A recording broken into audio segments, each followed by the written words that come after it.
and welcome to another episode of the Mailbox Rogues Gallery. I'm Sean, as always. Unfortunately, my co-host Birch, your other favourite host, he can't be with me this week. He's in hospital suffering from a mild migraine. But I've got a special guest here with me this week to discuss our topic, which is, of course, William Shakespeare. So I've got with me Britain's foremost expert on William Shakespeare.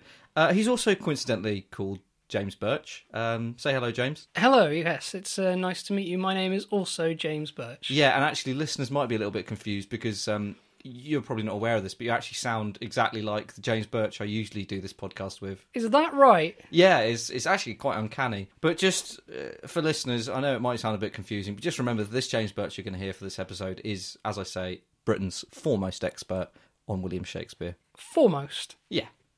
Okay, great. So, James Birch, as Britain's foremost Shakespeare scholar, do you think William Shakespeare had a dog?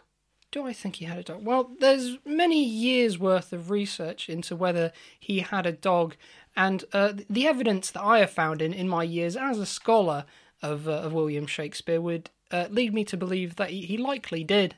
And what does the evidence say regarding the size of the dog? Oh, it was very likely a dog-sized dog. A dog-sized dog, yeah. Yeah. Any indication as to whether the dog was called Pickles? Pickles? I mean, based off of his texts, the word Pickles comes up all the time, doesn't it? I mean, every other character is called Pickles. We can only assume that's in tribute to a dog. Possibly a cat. A dog-shaped cat. Yeah, well, I mean, he famously grew up in a pickle shack. That was his parents' profession. They sold pickles. Okay, yeah. That would have been in Stratford-upon-Avon, I assume. Yep, the famous pickle shack of Stratford-upon-Avon. And what's the status of the pickle shack at the moment? Well, the place is well and truly pickled. It's no longer active. It's there as something of a tourist attraction, much like the Globe. Much like the Globe, I was going to say, yeah. Except this one's probably a little bit more interesting. I'd say so, yeah. You can certainly get much more of an idea of where William Shakespeare came from. You can smell the pickles still on the wall, which, if you're a fan of pickles, is also nice. Yeah, and I suppose I never really thought about it until now, but when you look at the Globe, it would actually be the perfect shape as of a kind of pickle holder. You could just pop a little, not a little pickle, you could pop a big pickle right in the middle of that globe and just keep it cool, keep it standing up. Well, many people believe that was the initial intention for the Globe, which is why William Shakespeare is so closely linked to it. It was initially going to be England's one-stop shop for pickles. And instead it became... some, like, people prancing about on stage or something like that. I find that far less interesting than his pickle history, if I'm quite honest. Sure. Right, so as Britain's foremost scholar, you concentrate more on the pickle history, yeah. I'd say so, yeah. I mean, as a scholar, I have to look at all aspects of his life, but he certainly was downhill for him from his pickle years. That's not what piques your interest, yeah.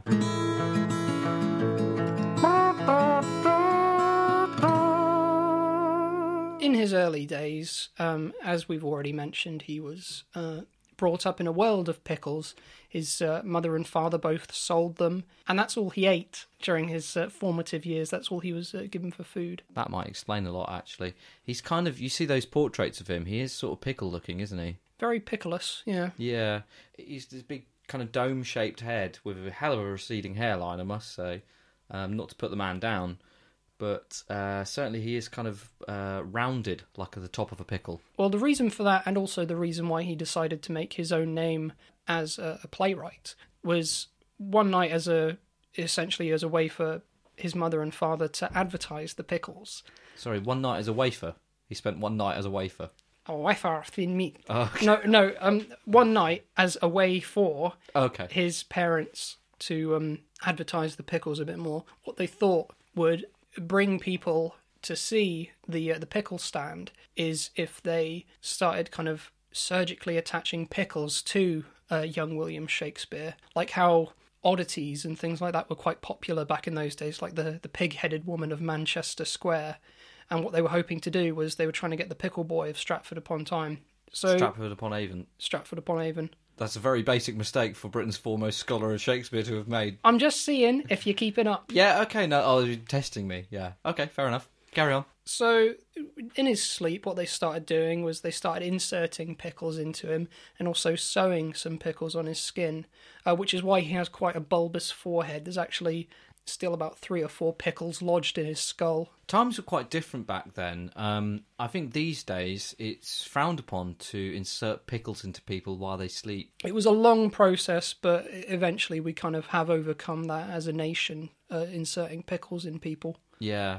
Well, it was it's quite taboo now. Even it's quite taboo. Oh, absolutely. So that's the reason why he didn't take up the pickle business, which was a very profitable business at the time for his parents. I'm sure. He kind of realised, this isn't really for me. I can't be the pickle boy. I need to go out and live my own life. So he left home, and that's when he tried to start a career essentially in the arts. On to his life in general then. One thing that I found very interesting was that his wife was called Anne Hathaway. That's right, yes, she was, much like the actress who won us all over in Devil Wears Prada. Now, this raises a lot of questions for me as to the Anne Hathaway that we know's time-travelling abilities.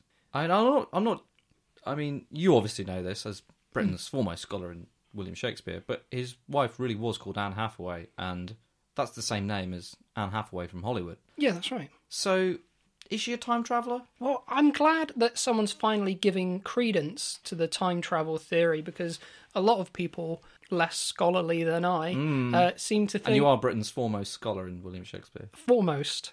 A lot of people seem to think of it as some kind of nonsense. It's like just a coincidence. A coincidence. As if 2 people could have the same name. Separated by 500 years of history. That doesn't add up to me. No, absolutely. It's ridiculous. So, yes, you are quite right. She was a time traveller. Right, okay. Now, are these innate skills that Anne Hathaway has, or do you believe she had built some sort of time-travelling device? Well, I mean, we're here to talk about Shakespeare, but I suppose I can delve into what my next thesis is going to be, and it is on the time-travelling Hathaway clan. If you wouldn't mind giving us a bit of a preview of your upcoming work. Yes, certainly. I can give I guess it'd be good publicity for it before the book's even out.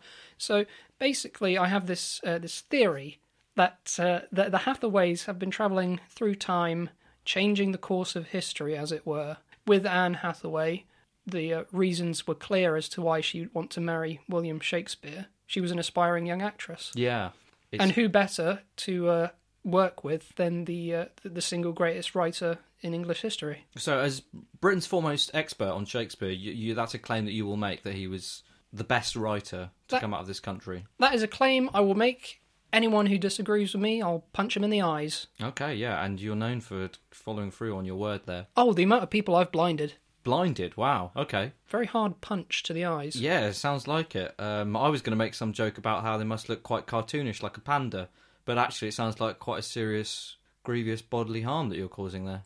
Yeah, you could say that. So, obviously we know what Anne Hathaway got out of being married to William Shakespeare. How did it work the other way? What did he benefit from? Well, what he got from it is that he was very fortunate in that he was the very first person to get to see Devil Wears Prada before it had even been released. Wow, that is quite a scoop, yeah. Before it had even been made. How often can you say that? It's like, I want to show you a film that hasn't even been made yet. I imagine he would have been quite impressed, in general, at the costumes, the mobile phones, everything in the film. B, that there were women playing women, whereas in his plays there were men playing women. And C, the fact that there was moving pictures on a screen powered by electricity. All of this must have been a whirlwind for him. He took it in his stride. He was good like that. So tell us more about this time-travelling Hathaway clan. The Hathaway clan, like time-travelling Wilburys, basically. They were musicians. Yeah, they're kind of like a super group that would go around, a super group of artists, like actors, singers, musicians, painters. Oh, I see. And influencing the world through their art. Those cave paintings from tens of thousands of years ago were little doodles made by a little Hathaway who went back that far. So Hathaway, you're using it as quite an informal term there. It doesn't have to be Anne Hathaway. I've got to ask, are there any other stars of stage, screen, art, music or culture that are a Hathaway in that sense, that are a time-travelling person? Most of them are keeping very low-key. It's only recently Anne Hathaway who's broken the mould and become something of a celebrity, which is where I first started getting a glimpse into this conspiracy. Yeah. Oh, it's a conspiracy, you think? Well, it's not the word I like to use for it. I use it begrudgingly, but it's the word that has been applied to it. It's true that this is the first I've heard of this. If it is the truth, it must be being covered up. Well, if you want more information, you can check out the website. Those pesky fucking Hathaways.biz. .biz, okay. Yeah. You couldn't get a .gov domain name for that then? No, well, Now that your funding's been cut. No, that's true, yeah. I thought business gave it a little bit of a kind of professional edge to it. Right, okay. So you're making some money off of this. Oh, I suppose you're selling a book, aren't you? Yeah, eventually. As soon as it gets published. And there's some kind of payment from this podcast, I presume. What, financial recompense is what you're after? Yeah, for my expertise, to bring in some more listeners to your podcast, which I'm sure I will do. Right, well, this is a bit awkward. I don't want you to blind me in both my eyes, but I do have to tell you that... Well, you know what you have to do then. Well, okay, but let me just lay the situation out. You were, as much as I asked you on the podcast, because you are Britain's foremost scholar on the subject of William Shakespeare, the subject of this week's episode is, of course, William Shakespeare. Yeah. I did also ask you on pretty much as much, because your name is James Birch and you sound exactly like the James Birch you're usually on. And he doesn't get paid. See, he doesn't get paid, so I didn't think you'd want to get paid. It's not a very encouraging thing to tell someone. No, but I mean, I didn't want to tell you. I wouldn't have told you, but you kind of brought it up. You brought up this issue of payment, and it's a little bit awkward now because I can't pay you.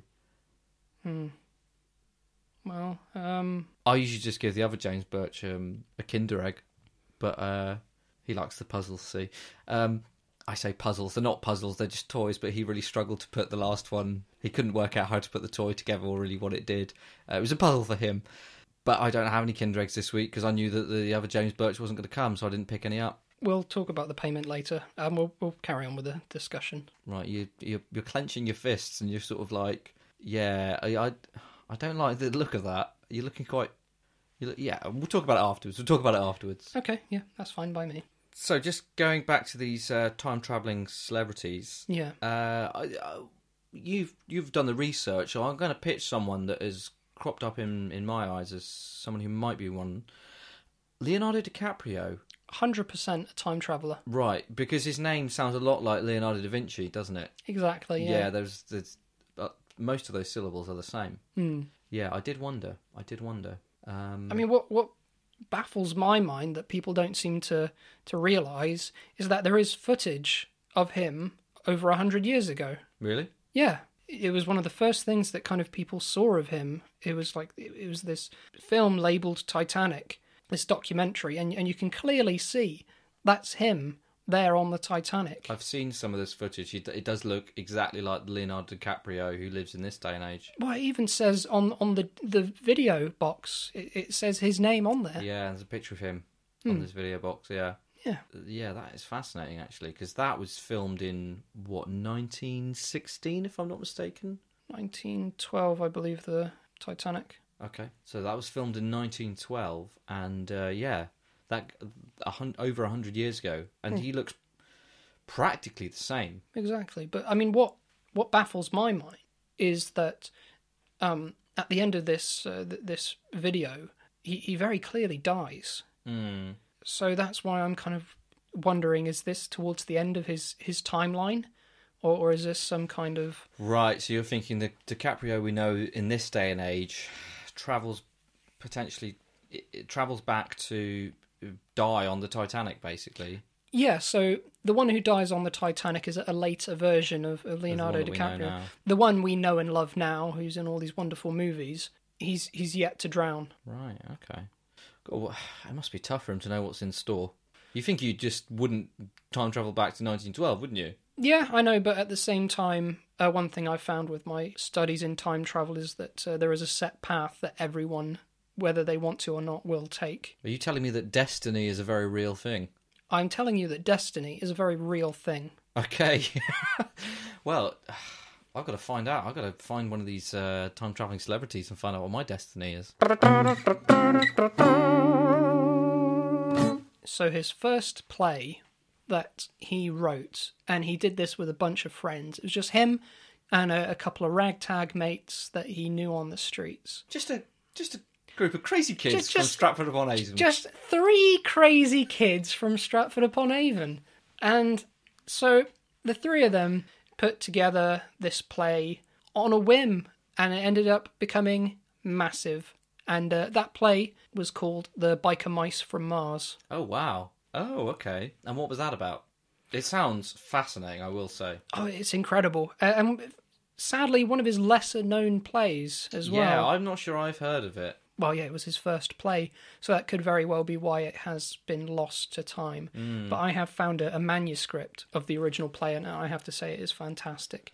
It's about these mice, these humanoid mice, who join this kind of biker gang. Oh, yeah. And they're from the planet Mars. Wow, okay. I mean, I'm surprised he even knew much about Mars, let alone that there were biker mice out there. Oh, yeah, well, or bikes, motorbikes. He predicted that in his work. Wow, that in itself is quite something, really. Incredibly prophetic artist. Well, I suppose he did have a time-travelling wife, didn't he? So potentially she brought back some of that knowledge. I didn't think of that, yeah. I mean, also, she potentially has travelled forward from where we are. She might know more about what the mice on Mars are up to in another 1,000 years, for example. That is very true, yeah. But regardless, people loved the play. They loved how exciting it was and how... It sounds exciting. How original it was as well. It sounds original. And they were then commissioned to continue more street performances. And they carried this on for many years. They had one play by the name of Street Sharks. Oh, yeah, Street Sharks. He had one called the Teenage Mutant Ninja Turtles. No, I've heard of that. I didn't realise that was one of his.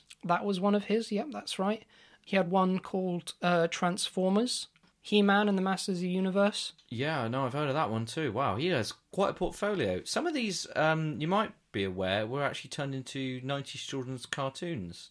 Did you know that? Cartoons? Yeah, cartoons. The He-Man one, and what was the one you said beforehand, before the He-Man? Transformers. They have both been turned into cartoons that were primarily used in the 90s to sell toys to children. Right, well, I've not come across that in my findings, I must say. Okay, well, far be it from me to disparage your findings. Maybe just dig a little bit deeper on that one. I'll tell you what, pop one of those names, Transformers or He-Man, into Google. You know Google? I'm aware of it. Yeah, just pop one of those into Google, and I think you'll be surprised at the number of cartoon images that come up. Okay, well, I'll do that. That's fine. And after that period of those plays, he started getting some notoriety, not only in his own hometown, but up and down the country. And that is when he was given his kind of residence, as it were, at a major theatre company. And was this the Royal Shakespeare Company? It was the Royal Shakespeare Company, yes, that's right. I mean, you could almost say it was perfect for him, just the name, the coincidence there. There's a couple of things I wanted to ask you about.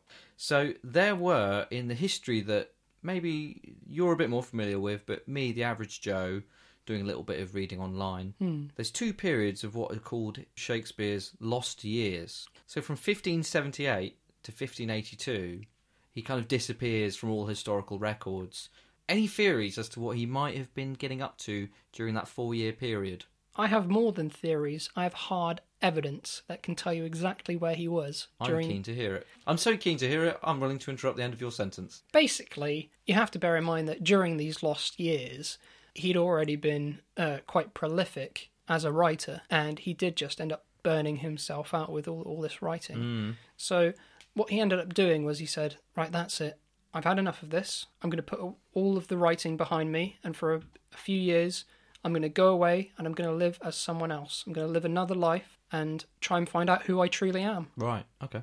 And who did he end up living as? He spent those 4 years as the Queen. The Queen of England? The Queen of England, no less. Queen Elizabeth I. Queen Elizabeth I, Queenie. Wow, that is... because...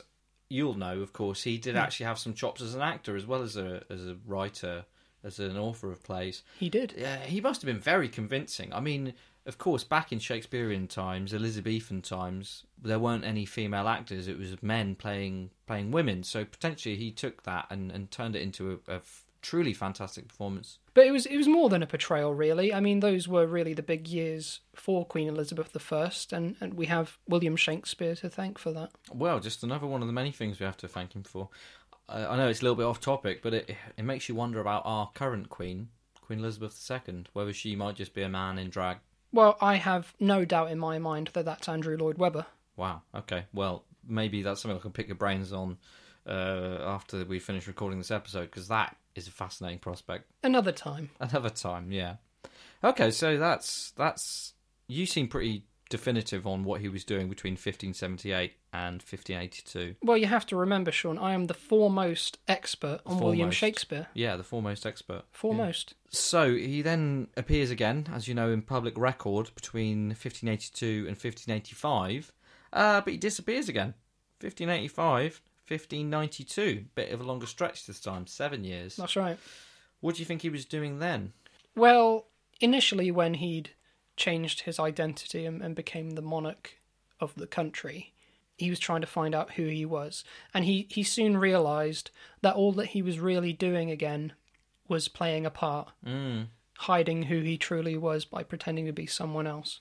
So on his second pilgrimage, I like to call it, to find out who he truly was, what he ended up doing was stripping himself of all wealth. Material possessions. That's right, yes. And he ended up joining a hippie dogging community. Wow, a hippie dogging community. That's right. In the 1500s. That's right, yeah. He kind of stripped himself of his clothes.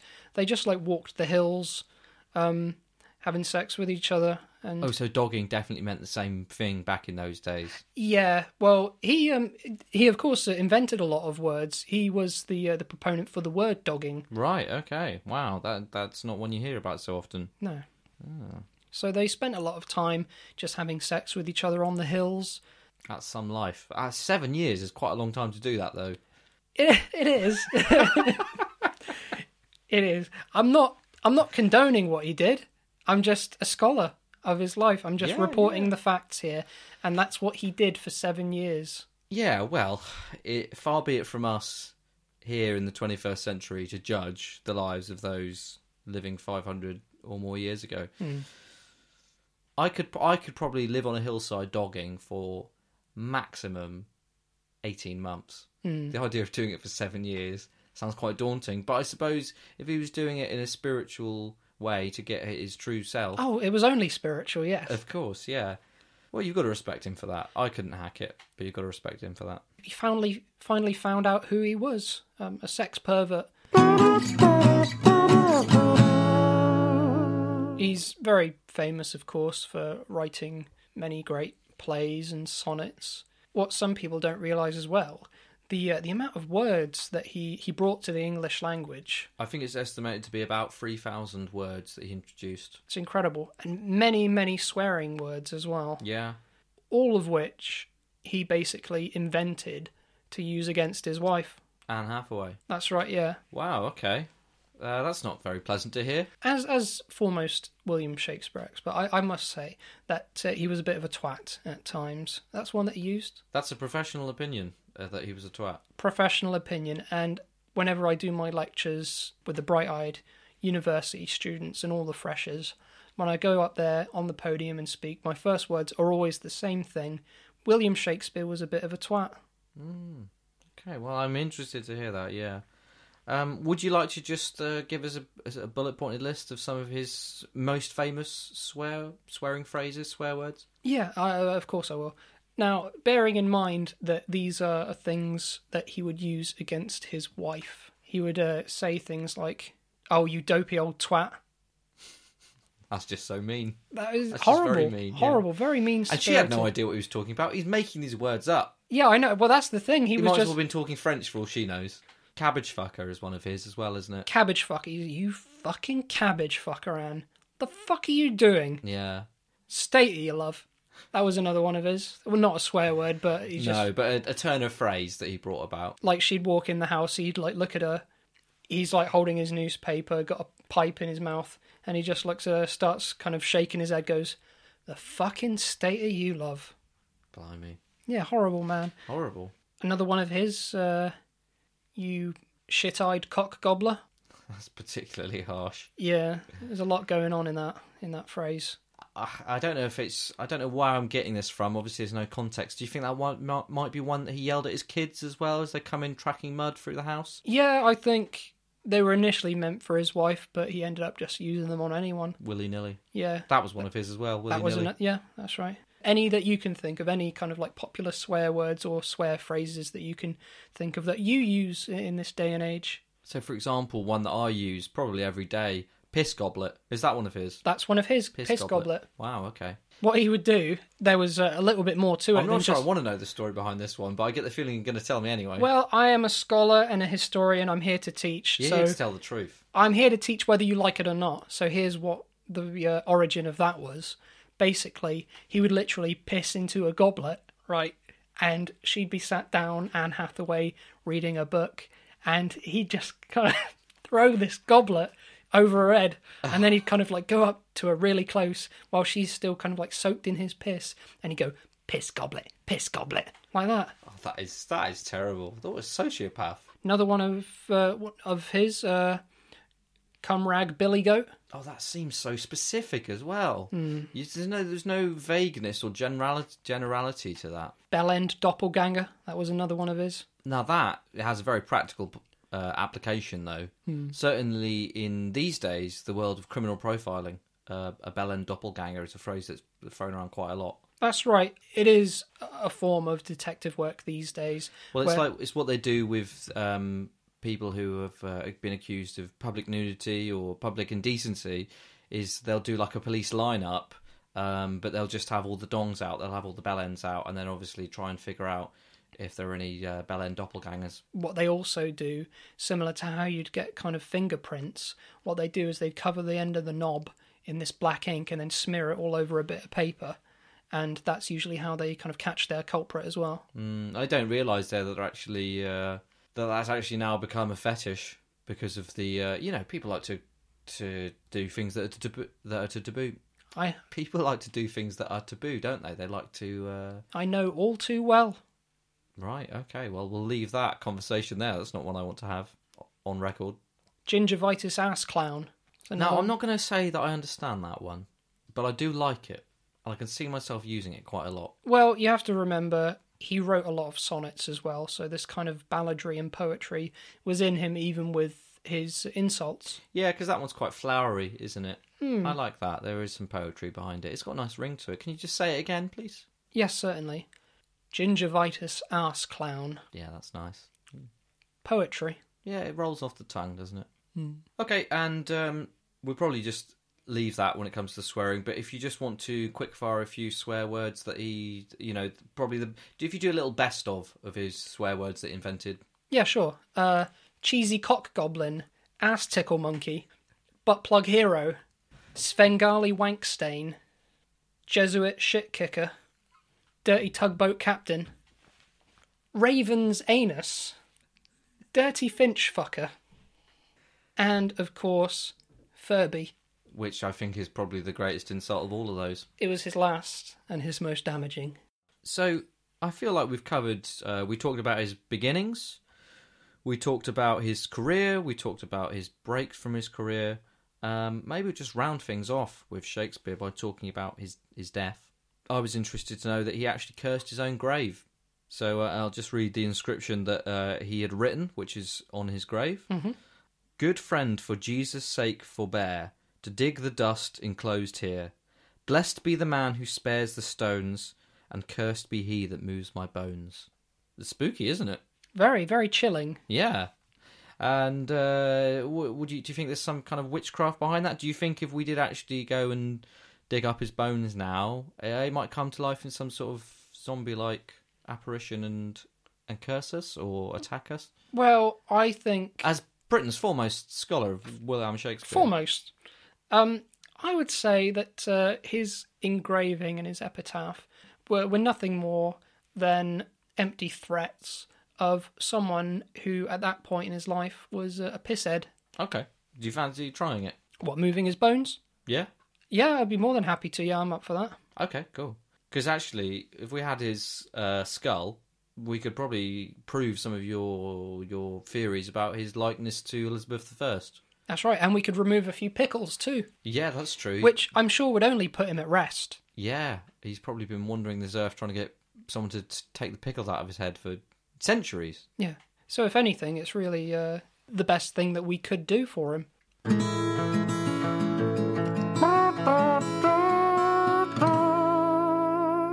Okay, so there we have it. The life and times of William Shakespeare. I hate to interrupt. I know it was mentioned earlier. It's been niggling at the back of my mind. This pay for my work here. Well, I've told you there's no pay. Well, I mean, I've given you so much. I've given you time-travelling Hathaways. I've given you Little Pickle William Boy.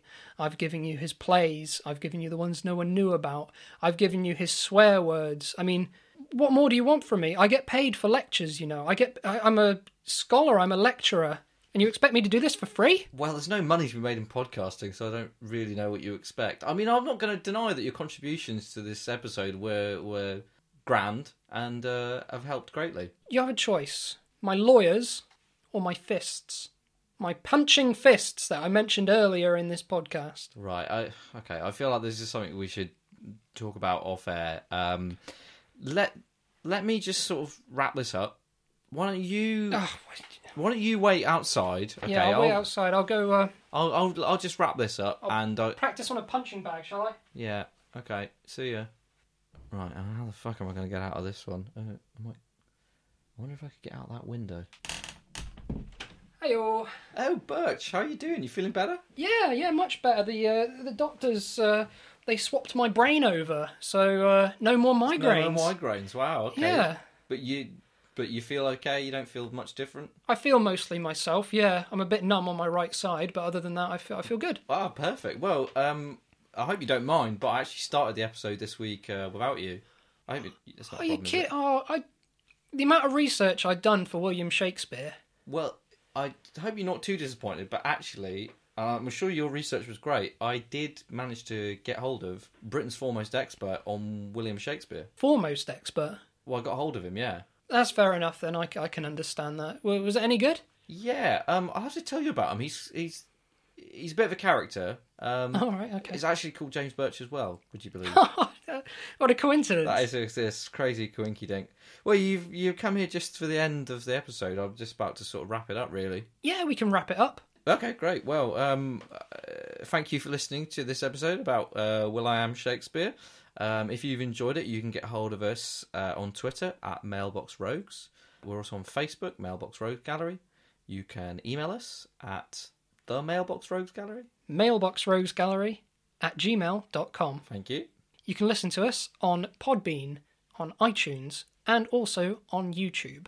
And while you find yourself on iTunes, if you found that you enjoyed the episode, please give us a little review because it all helps to make the podcast more popular. See, you know what? That other James Birch, he was fine, but you're the professional. Oh, you well. know, I'm glad that we got you in for at least some of this episode because it just wouldn't be the same without you for at least the end. Well, I appreciate that. Thank you. Right, Birch, since you missed most of the episode, I'll hand over to you for the final word.